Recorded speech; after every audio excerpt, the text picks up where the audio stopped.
Hello friends, welcome back. நாம் இந்த வீடியோவில் 8th ஸ்டாண்டர்ட் சயின்ஸில் யூனிட் 2 ஃபோர்ஸ் அண்ட் ப்ரெஷர் இந்த யூனிட்டோட answer briefly and answer and detail கொஸ்டினுக்கு ஆன்சர்ஸ் பார்க்கலாம். அதாவது Roman letter 9 and 10. First one, define friction. Give 2 examples of the utility of friction in day to day life. Friction அப்படின்னா, friction is a force that slows down moving object or prevents stationary objects from moving. அதாவது ஃப்ரிக்ஷன்னா ஒரு உராய்வு தன்மை அப்படிதான் சொல்லுவாங்க. அது வந்து நம்ம ஒரு மூவிங் ஆப்ஜெக்டை வந்து எகெயின்ஸ்டாக ஆக்ட் ஆகும். அப்போ வந்து அது மூவ் ஆகிறதுலேருந்து நின்றுடும் இல்லையா. ஃபார் எக்ஸாம்பிள் பார்த்தீங்கன்னா, இப்போ கேரம் போர்டு யூஸ் பண்ணி விளாண்டுருப்பீங்க. கேரம் போர்டில் அந்த பவுடர் ஸ்ப்ரிங்கிள் பண்ணுவோம் இல்லையா, அந்த பவுடர் தான் வந்து நமக்கு அந்த உராய்வு தன்மையை குறைக்குது. அந்த பவுடர் இல்லாமல் அடித்து பார்த்தீங்கன்னா, ஸ்ட்ரைக்கரை வச்சு அடிச்சிங்கன்னா உங்களுக்கு வந்து அந்தளவுக்கு போகாது இல்லையா, அப்படியே அங்கங்கே நிற்கும். ஸோ அதுதான் வந்து ஃப்ரிக்ஷன் அப்படிங்கிறது. Friction is a force that slows down moving objects or prevents stationary objects from moving. Examples of the utility of friction in day-to-day life. Examples பார்த்தோம்னா, cars and buses are able to move safely on the road because of friction between the threaded tires and the surface of the road.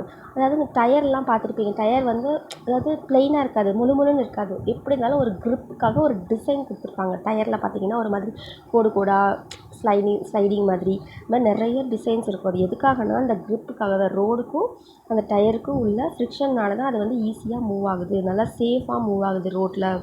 So cars and buses are able to move safely on the road because of friction between the threaded tires on the surface of the road. Second example, we are able to write on paper only with the help of friction between the pencil or pen and paper.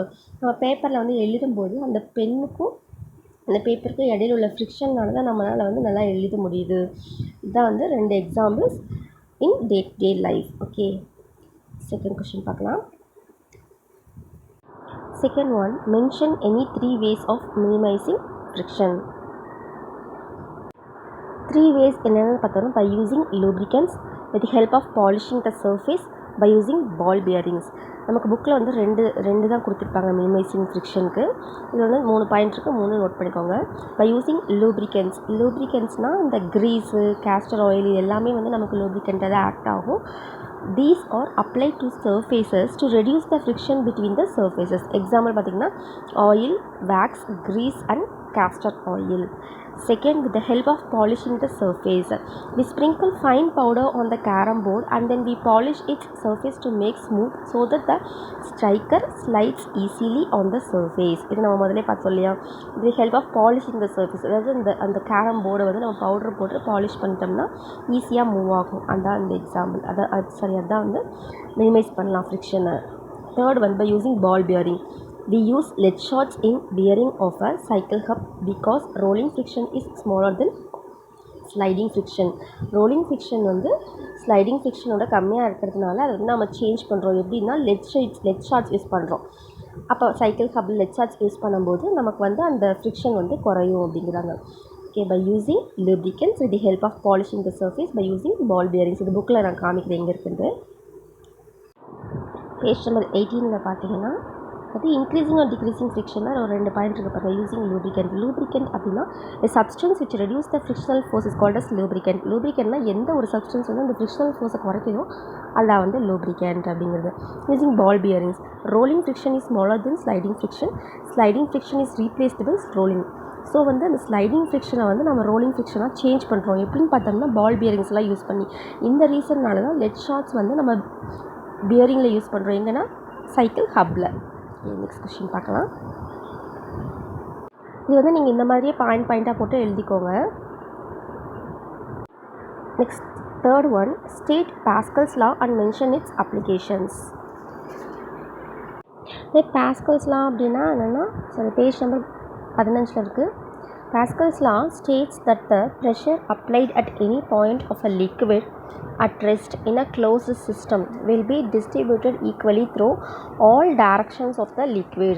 இதில் எப்படி இருக்கோ அதே மாதிரி தான் எழுதணும். நம்ம எந்த ஒரு லா, ஸ்டேட்மெண்ட், ரூல் அப்படி இருக்கிறதெல்லாம் வந்து நம்ம புக்கில் எப்படி கொடுத்துருக்காங்களோ அதே மாதிரி தான் எழுதணும். நம்மளோட ஓன் வேர்ட்ஸ்லாம் யூஸ் பண்ணக்கூடாது. Pascal's law states that the pressure applied at any point of a liquid at rest in a closed system will be distributed equally through all the directions of the liquid. அதாவது இப்போ பார்த்தீங்கன்னா இதில் example இந்த பால் எடுத்துக்கோங்க. இதில் வந்து இதில் உள்ளே வந்து தண்ணி இருக்குது. அப்போ நிறையா ஹோல்ஸ் போடுறோம், சுற்றி ஹோல்ஸ் போட்டு அந்த லிக்விடில் ஒரு ப்ரெஷர் அப்ளை பண்ணும்போது நமக்கு எவ்வளோ ஹோல்ஸ் இருக்கோ அத்தனை ஹோல்ஸ்லேயுமே வந்து ஈக்குவலாக ட்ரான்ஸ்மிட் ஆகும். ஓகேவா? ஈக்குவல் ஸ்ட்ரீம்ஸ், ஐடென்டிக்கல் ஸ்ட்ரீம்ஸாக தான் வந்து வெளியேறும், டிஸ்ட்ரிபியூட் ஆகும். அதுதான் வந்து பாஸ்கல்ஸ் லா. அவரோட நேம் பார்த்தோம்னா ஃப்ரெஞ்சு சயின்டிஸ்ட் பிளாசி பாஸ்கல். இதுதான் வந்து அவரோட நேம். இவர் தான் அந்த கான்செப்ட் வந்து சொல்லியிருக்காரு இந்த மாதிரி. நெக்ஸ்ட்டு அப்ளிகேஷன் பார்க்கலாம். Applications of Pascal's law. இந்த application of Pascal law are எங்கெல்லாம் யூஸ் ஆகுது அப்படிங்கிறது தான் வந்து applications. In automobile service stations the vehicles are lifted upward using the hydraulic lift which works as per Pascal's law. Automobile service ஸ்டேஷன்லாம் service போடுறதுக்காக வண்டியெல்லாம் விடுவோம் இல்லையா? அப்போ காரெல்லாம் வந்து லிஃப்ட் பண்ணுவாங்க ஹைட்டில். அந்த இது யூஸ் பண்ணுறது என்னென்னு பார்த்தோம்னா ஹைட்ராலிக் லிஃப்ட். அது வந்து பாஸ்கல்ஸ்னால தான் ஒர்க் ஆகுது. Second, automobile brake system works according to Pascal's law. Brake சிஸ்டமும் வந்து நமக்கு பாஸ்கல்ஸ் லா படி தான் ஒர்க் ஆகுது. The hydraulic press is used to compress the bundles of cotton or cloth so as to occupy less space. Hydraulic press use பண்ணி தான் வந்து இப்போ காட்டன் பஞ்செலாம் இருக்கு இல்லையா? அதில் நிறையா ஸ்பேஸ் ஆக்குபை பண்ணிகிட்ருக்கோம். நல்லா ப்ரெஸ் பண்ணிட்டோம், கம்ப்ரெஸ் பண்ணிட்டோம் அப்படிங்கும்போது நமக்கு வந்து ஸ்பேஸ் வந்து லெஸ்ஸாக தான் ஆக்குபை பண்ணும். அதுக்கு யூஸ் ஆகிறது வந்து பாஸ்கல்ஸ் லா தான். இதான் வந்து பாஸ்கல்ஸ் லாவோட applications. Okay, definition and applications பார்த்துக்கோங்க. நெக்ஸ்ட் கொஸ்டின் பார்க்கலாம். Fourth one, why is ball bearing used in a cycle hub? Answer page number 18 இருக்குது. ஆல்ரெடி நம்ம இந்த கொஷின் வந்து மினிமைசிங் ஃப்ரிக்ஷனில் பார்த்துருக்கோம். Using ball bearing. ஏன் வந்து பால் பியரிங் யூஸ் பண்ணுறோம் அப்படிங்கிற question. Rolling friction is smaller than sliding friction. Sliding ஃப்ரிக்ஷனோட ரோலிங் ஃப்ரிக்ஷன் வந்து கம்மியாக இருக்கும். Sliding is replaced by rolling with the usage of ball bearings. Ball bearings நம்ம யூஸ் பண்ணும்போது அந்த ஸ்லைடிங் ஃப்ரிக்ஷனை வந்து ரோலிங் ஃப்ரிக்ஷனாக சேஞ்ச் பண்ணிக்கலாம், ரீப்ளேஸ் பண்ணிக்கலாம். ஓகேவா? ஸ்லைடிங் ஃப்ரிக்ஷனை வந்து ரோலிங் ஃப்ரிக்ஷனால் ரீப்ளேஸ் பண்ணிக்கிறாங்க. எப்படின்னு பார்த்தோம்னா இந்த பால் பியரிங்ஸ் யூஸ் பண்ணுறதுனால. இதனால தான் வந்து lead shots are used in the bearing of a cycle hub. Lead shots வந்து நம்ம யூஸ் பண்ணுறோம் சைக்கிள் ஹப்பில். Since rolling friction is smaller than sliding friction, sliding is replaced by rolling with the usage of ball bearings. For the same reason, lead shots are used in the bearing of a cycle hub. ஓகேங்களா? இந்த fourth கொஷினுக்கான answer. Next பார்க்கலாம். இப்போ நமக்கு answer briefly questions வந்து 4 கொஷின்ஸ்க்கு answer பார்த்துட்டோம். Next வந்து answer in detail.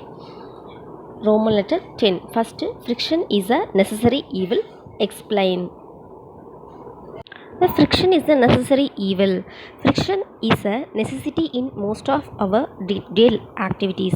It is desirable in most situations of our daily life. இது friction அப்படிங்கிறது கண்டிப்பாக ரொம்ப தேவை. ஃப்ரிக்ஷன் இல்லைன்னா நம்மளால் ஸ்ட்ரைட்டாக நிற்க கூட முடியாது.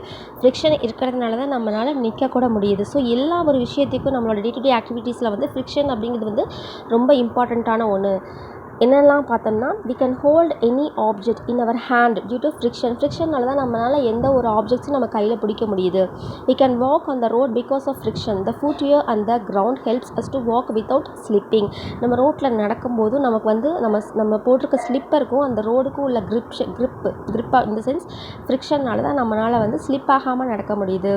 Writing easily with a pen or paper is due to the friction. நம்ம பேப்பரில் வந்து எழுதும்போதும் அந்த பென்னுக்கும் அந்த பேப்பருக்குள்ள ஃப்ரிக்ஷன் தான் நம்மளால ஈஸியாக எழுத முடியுது. Automobiles can move safely due to friction between the tyres and the road. Brakes can be apply due to frictional resistance on brake shoes. அதாவது ஆட்டோமொபைல்ஸும் வந்து இப்போ கார்ஸு பஸ்ஸஸ்லாம் ரோட்டில் போகுதுன்னா அந்த டயரில் வந்து த்ரெட்டட் டயர்ஸ் அப்படின்னு சொல்லுவாங்க. டயரில் வந்து ஒரு மாதிரி டிசைனாக போட்டிருக்கும். அது எதுக்காகனா இந்த ஃப்ரிக்ஷன் வந்து அதாவது ரெண்டுத்துக்கும் உள்ள ஒரு grip இருக்கிறதுக்காக தான் அந்த மாதிரி த்ரெட்டட் டயர்ஸ் இருக்கும். அந்த டயர்ஸ்னால தான் வந்து ஈஸியாக மூவ் ஆகுது. அந்த பிரேக்ஸ் நம்ம பிரேக் போட டக்குன்னு நிற்கிறது கூட அந்த ஃப்ரிக்ஷனல் ரெசிஸ்டன்ஸ்னால தான் அது யூஸ் பண்ணியிருப்பாங்க. Next, we are able to light a matchstick, see clothes, tie a knot or fix a nail in the wall because of friction. அதாவது ஆணி அடிக்கிறது, நம்ம வந்து தீக்குச்சி பற்றுறது, இந்த மாதிரி ஒரு முடிச்சு போடுறது எல்லாமே ஃப்ரிக்ஷன்னால தான் நம்ம எல்லா ஆக்டிவிட்டீஸுமே செய்ய முடியுது. So it is giving a negative effect in most of our day-to-day life. Friction helps us to make our life easy. So it is called a necessary evil. So அதனால தான் வந்து இது வந்து நிறைய நெகட்டிவ் எஃபெக்ட்ஸ் இருந்தாலும் நம்மளோட டே லைஃப்பில் இது ரொம்ப நெசசரியாக இருக்கிறதுனால தான் இது வந்து நெசசரி ஈவில் அப்படின்னு சொல்கிறாங்க. டிஸ்அட்வான்டேஜஸ் பார்க்கலாம். Friction wears out the surface rubbing with each other, like screws and gears in machines or soles of shoes. To overcome the friction, an excess amount of effort has to be given to operate a machine. This leads to wastage of energy. அதாவது நிறையா அட்வான்டேஜஸே இருந்தாலும் ஒரு சில disadvantages இருக்குது ஃப்ரிக்ஷனால். வந்து நம்ம உராய்வுத்தன்மை ரொம்ப அதிகமாக இருக்கும்போது நம்ம எக்ஸ்ட்ரா எஃபோர்ட் போடணும். அப்போ தான் வந்து அந்த மெஷினை வந்து நம்ம ஆப்ரேட் பண்ண முடியும். அப்போ எனர்ஜி வந்து அங்கே வேஸ்ட் ஆகுது அப்படின்னு சொல்கிறாங்க. இது 2 தான் வந்து disadvantages of friction. Next question பார்க்கலாம்.